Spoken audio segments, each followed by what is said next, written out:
this one because I did have to make sure that I wasn't going crazy. But when I say that you are the least qualified FBI director in the history of the FBI, that is real, because you are the only one that never even served with the FBI prior to joining. Yet we are supposed to believe that you are the greatest thing since sliced bread. I didn't ask you a question. Now, what I want to go through is to talk about why you are a failure and why, honestly, we just need to tell you bye-bye. I know that you got a little upset and you put on your show for your boss because it seems like you're trying to save your job when it came to talking to Senator Booker yesterday. But let's go through some of your failures. So before you were even confirmed, and I think one of my colleague from Georgia, pointed out that you are already targeting career officials so that you could direct illegal firings. Mind you, these cases that you were so upset about, which are the ones tied to Trump, the cases came through his handpicked FBI director.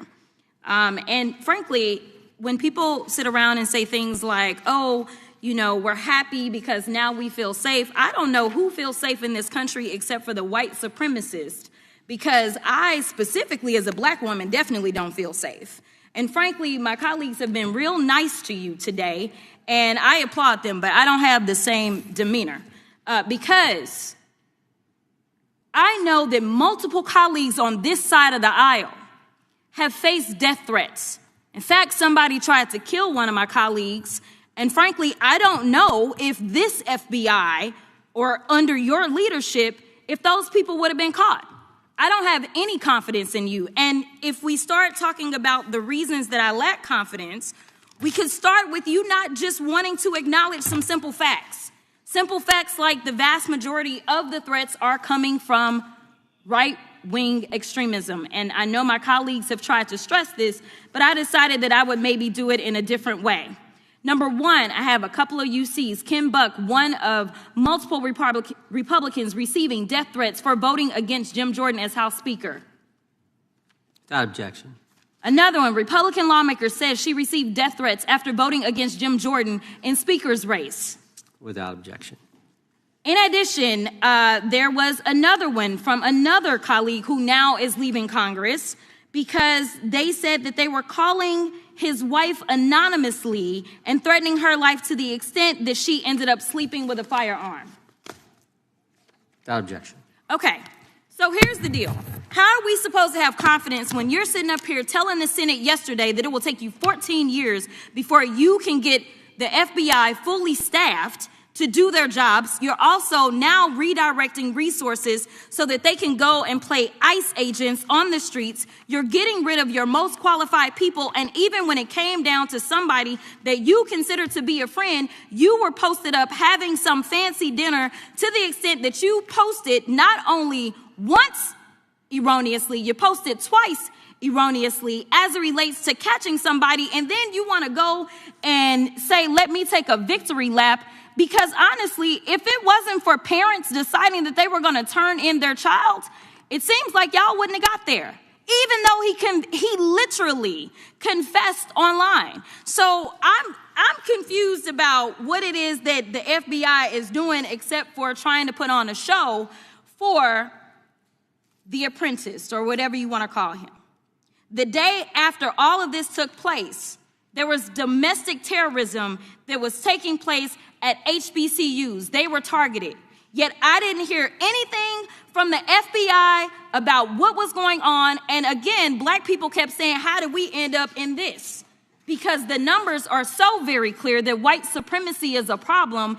And honestly, I've not heard anything out of you today that makes me believe that you're going to do anything about the white supremacy problem. The one that is leading to children being killed, children being shot, as well as members of their community as they're worshiping in their churches. The time of the gentlelady has expired. If the gentleman would like to respond to any of that.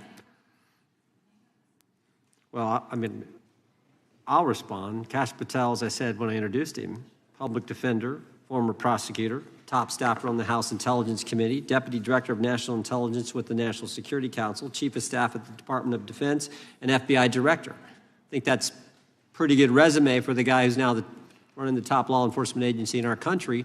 And we've seen all the stats that he's given to the committee on how much better they're doing at getting the bad guys than the previous guy was doing. With that, I recognize the gentleman from South Carolina. Thank you, Mr. Chairman. Director Patel, I think you're witnessing some auditions, clickbait auditions for the Academy Award for my Democratic colleagues. We'll see how they fare as they're on MSNBC later on today. Do you care, before I launch into my line of questioning, to respond to Ms. Crockett from Texas on that very elaborate and theatric display? Here's what I've learned in my government service. I don't give a damn what they say about me as long as I'm succeeding in the mission. We're succeeding in the mission because the men and women of the FBI have never been empowered to do more work and to hit the streets harder than by President Trump's authorities and resources he's given us.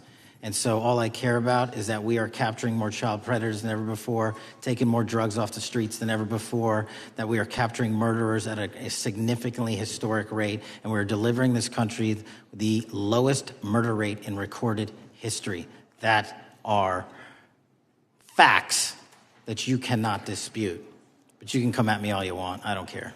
Thank you, Director, for that, and we appreciate your service. We appreciate the results speak for themselves, I think, pretty plainly, and your commitment not only to results but to transparency, so we do appreciate that.